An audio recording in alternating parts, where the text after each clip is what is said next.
en España. Con todo esto vamos a acercarnos a analizar lo que está por venir con la ayuda de José Lizán, gestor de Reto Magnus y CAF en Quadriga Asset Manager. José, muy buenos días.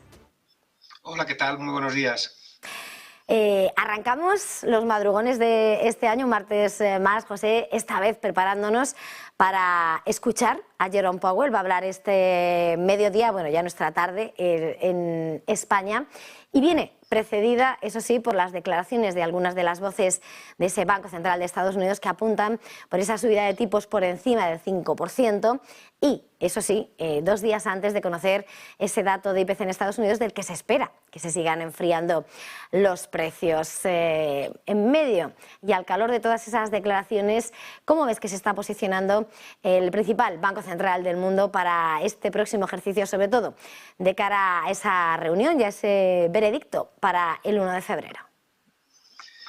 Bueno, pues yo creo que siempre hemos comentado un poco lo mismo, ¿no? Que los bancos centrales llegaron tarde, primero lo negaron, luego lo reconocieron tarde, luego se pasaron de frenada con sus discursos hiperhawkish, ¿no? La última ha sido Christine Lagarde en el Banco Central Europeo, hablando de múltiples subidas, ¿no? Pues en las próximas reuniones. Y por fin la inflación pues ha empezado a doblegar, ¿no? a nivel global. Hemos visto que los últimos datos de inflación en prácticamente todas las zonas geográficas del mundo pues están ralentizando y están quitando presión a los bancos centrales, pero yo creo que es pronto para que el discurso cambie demasiado, ¿no? Probablemente ese cambio en el ritmo de subidas pues ya se produjo, ¿no? En la última reunión y muy probablemente pues ahora tengamos un periodo en el que el discurso sea ese, ¿no? Subidas más moderadas, ver venir, pero hablar de pivot point o de bajadas de tipos creo que van a tratar de postergarlo, ¿no? Porque al final yo creo que a pesar de que el sector servicios, que era uno de los que sigue presionando y que más preocupa a la Reserva Federal, ya dio síntomas de debilidad con el dato del ISM del viernes, yo creo que hasta que no veamos destrucción del empleo más severa, la Reserva Federal no va a estar cómoda para empezar a hablar de bajadas de tipos de interés, ¿no? Yo creo que mientras sigamos con pleno empleo y datos de empleo muy fuertes, yo creo que van a tener un mensaje vale, bajamos el ritmo de subidas de tipos, las subimos menos, pero lo seguimos subiendo y hablar de bajadas vamos a darle tiempo, ¿no? Porque creo que hacerlo precipitadamente podría generar una espiral inflacionista a largo plazo mucho más severa, ¿no? Entonces yo creo que se lo van a tomar con calma y en ese tomárselo con calma, pues los mercados, me imagino, pues que seguirán un poco con el mismo tono, sobre todo en el mercado americano, ¿no? Que está en una corrección de múltiplos importante y que creo que va a seguir un poco todavía a lo largo de este primer trimestre hasta que se empiece a ver visos, como digo, en el sector o sea, en todo lo que son temas relacionados con el empleo de destrucción. Yo creo que el suelo o el pivot point de la Fed vendrá cuando veamos destrucción de empleo, que es realmente la única forma de que de verdad se doblegue la inflación que tenemos de oferta a largo plazo, ¿no? Y yo creo que, por desgracia, tendremos que ver todavía destrucción de empleo en la economía americana para que la Fed empiece a hablar de bajadas de tipos. Y por eso creo que va a ser un discurso pues bastante continuista, ¿no? Un poco lo que los miembros de la Fed que hablaron ayer dijeron. Sí que es verdad que los más agresivos, como es Bullard, pues han empezado a cambiar un poquito el discurso, ¿no? y a suavizarlo y a moderarlo, ¿no? Cosa que es positivo. Pero sí que es verdad que creo que tardarán, porque lo que quieren es anclar muy bien las expectativas a largo plazo y que ese objetivo de la inflación del 2,5 se alcance y sea realista, ¿no? Y yo creo que hasta que empiecen a hablar de bajadas de tipos vamos a tardar en verlo, ¿no? En parte de la Fed. Arrancaba señalando cómo los bancos centrales decidieron dar un paso al frente con cierto letargo. Siempre vigilantes de cómo evoluciona la macro. El jueves vamos a conocer datos de IPC, pero sobre todo el viernes ya se da ese pistoletazo de salida de la temporada de resultados en Wall Street. Van a ser los grandes bancos. Ya hay previsiones de decepciones. Vemos cómo se va haciendo ese diagnóstico por parte de la gran banca americana. Hay despidos, hay recortes. Esta misma semana se esperan ya este miércoles los de Goldman Sachs. ¿Qué esperamos? ¿Qué esperas de esa banca americana de esta temporada de resultados en Wall Street? Bueno, pues la subida de tipos en Estados Unidos ha sido mucho más agresiva que lo ha sido en otras zonas del mundo y y sí que está afectando a la demanda de crédito, ¿no? Y si uno mira las cifras de crédito, está habiendo una ralentización a nivel global brutal, ¿no? Por parte de las grandes corporaciones y por parte de los particulares, ¿no? Y la caída en hipotecas es enorme y la caída de crédito por parte de empresas también se ha acelerado muchísimo, con lo cual en lo que es volúmenes no esperamos grandes noticias. Sí que es verdad pues que pasa un poco como en Europa, ¿no? El repricing de créditos pues capea en parte y no sé, estamos más optimistas en la parte de banca retail europea que en la parte de banca americana, que es una banca mucho más corporativa y es una banca mucho más ligada al crecimiento, y estamos en una fase de desaceleración del crecimiento fuerte, ¿no?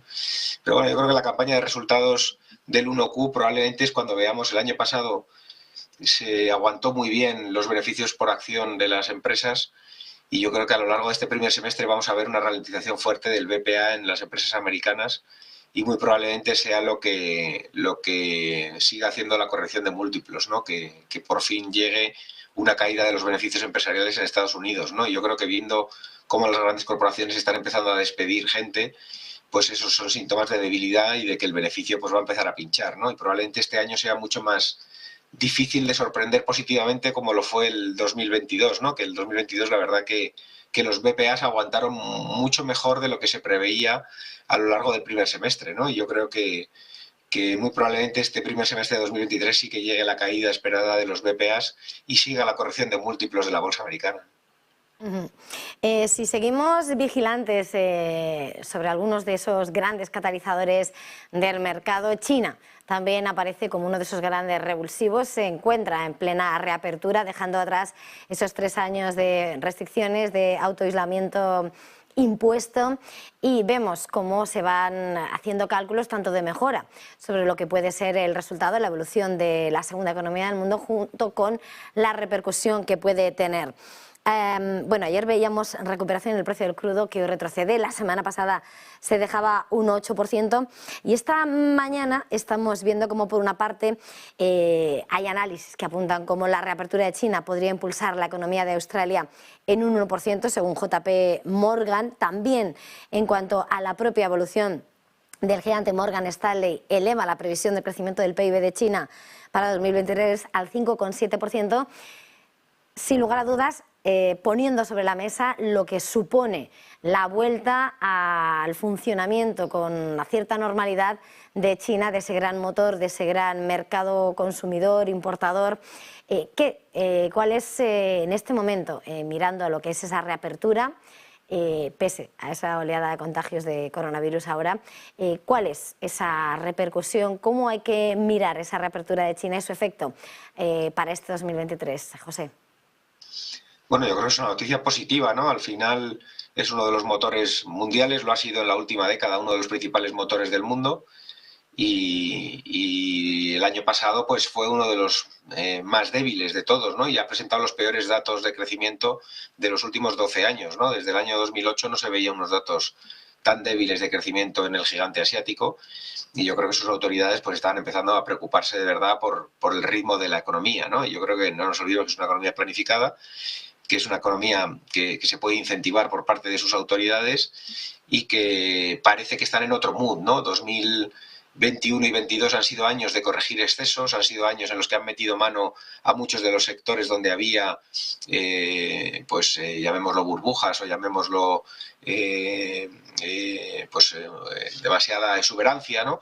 Y como fue el sector inmobiliario, donde pusieron unas medidas de restricción muy fuertes al crédito y lo pincharon, o en el sector tecnológico también hicieron medidas muy intervencionistas, ¿no? en todo el sector tecnológico chino, y parece que están un poco cambiando el mood y tratando un poco de reactivar la economía, y ese reopening pues es muy positivo, ¿no? Para la economía europea es muy positivo porque tenemos una fuerte dependencia en nuestras exportaciones hacia allí, y se ha visto como la bolsa europea lo ha celebrado con mucha virulencia, ¿no? Sobre todo sectores pues como el lujo o sectores de consumo pues lo han celebrado, la industria alemana pues lo ha celebrado, ¿no? Yo creo que en la parte de energía que mencionabas, toda la caída del crudo en los últimos meses se ha debido fundamentalmente a una menor demanda de China de crudo, ¿no? Y eso ha ralentizado ese desequilibrio que había entre oferta y demanda a nivel mundial.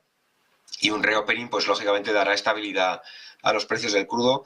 Además que nosotros pensamos que en algún momento si se pierden los $70 la OPEP Plus hará recortes de producción, ¿no? Porque quieren un crudo por encima de los $70 a medio plazo, ¿no? Para mantener un poco su status quo como países exportadores del mismo, ¿no? Y ya hemos visto que en los peores momentos no solo no aumentaron la producción, sino que llegaron a reducirla, ¿no? O sea que en la parte de energía un reopening de China puede dar estabilidad al crudo, incluso un rebote a medio plazo si se constata que de verdad la economía del gigante asiático está empezando a recuperarse, ¿no? Pero bueno, todavía es pronto, pero sí que es una buena noticia para el mundo que uno de los principales motores, después de 2 años con medidas muy restrictivas, o 3 años ya, pues empiece a normalizar la situación, independientemente de que el tema sanitario pues se complique, ¿no?, a corto plazo para ellos. Antes de terminar, José, estábamos hablando de la energía, en concreto de esas materias primas como el petróleo, mirando al gigante asiático, pero barriendo un poco más de cerca, aquí en España. Quería preguntarte sobre cómo ves a ese sector energético en un momento en el que estamos viendo, bueno, la dificultad, esa crisis energética en la que sigue inmersa Europa, mientras sigue asumiendo, ¿no?, ese corte de los lazos con Rusia, al tiempo que parece que el Gobierno sigue avanzando para reformar esa tarifa regulada de la electricidad. También entraban en vigor esos impuestos extraordinarios sobre las energéticas. Y en este contexto quería preguntarte, a la hora de mirar como inversores al sector energético, ¿cómo ves el escenario? Bueno, pues yo creo que aquí hay 2 temas clave este año, ¿no? Por un lado, la climatología está siendo muy benigna y ha afectado muchísimo. O sea, tuvimos un sobreabastecimiento, pues ante la incertidumbre todos los países hicieron acopio de gas y petróleo, ¿no? Y todos los depósitos de regasificación y todo lo que es almacenamiento está a tope, ¿no?, tanto en toda Europa. Se pagó precios muy altos, pero se prefirió tener garantías de un volumen alto para la incertidumbre que había. Y por un lado pues tenemos los inventarios muy altos, ¿no?, con un invierno benigno, pues que ha afectado con una fuerte caída en los precios del pool, y se ha dado un poco por salvado este invierno, ¿no?, y trasladándose a 2020, al invierno de 2023-24, ¿no?, para ver qué pasa con el abastecimiento de gas y petróleo, ¿no? Y eso pues un poco se ha dado, como digo, por salvado el año. Entonces esa caída de precios del pool en un entorno en el que los costes de financiación se han aumentado notoriamente, ¿no?, y los tipos de interés han subido mucho, pues para todo el pipeline de renovables que se tiene que desarrollar ha generado cierta incertidumbre, ¿no?, porque estamos en el peor momento de todos. Tenemos precios del pool más bajos y costes de financiación al alza, con lo cual qué rentabilidad se van a sacar a esos proyectos de pipeline de renovables a medio plazo es bastante incierto ahora mismo, ¿no? Y eso yo creo que es un poco lo que ha puesto esa corrección que empezó en el último trimestre de 2022 en el sector de utilities fundamentalmente, sobre todo aquellas más expuestas a un pipeline grande de renovables, pues ha generado mucha incertidumbre. Yo creo que a medio y largo plazo está dando una oportunidad, porque es un sector que es la solución a los problemas de Europa en cuanto a su independencia energética, y seguirán invirtiendo y seguirán buscando un punto de equilibrio en esas rentabilidades, y probablemente esté dando un punto de entrada en el sector de las energías renovables, ¿no?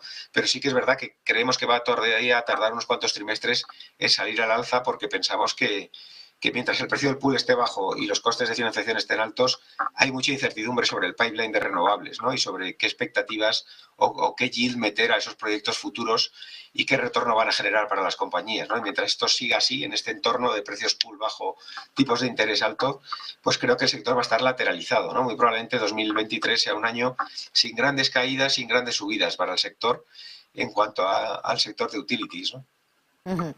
Pues muchísimas gracias, José Lizán, gestor de Reto Magnus y Café en Quadriga Asset Managers. Ha sido un verdadero placer volver a estos madrugones. Gracias, feliz jornada, feliz negocio. Igualmente a todos.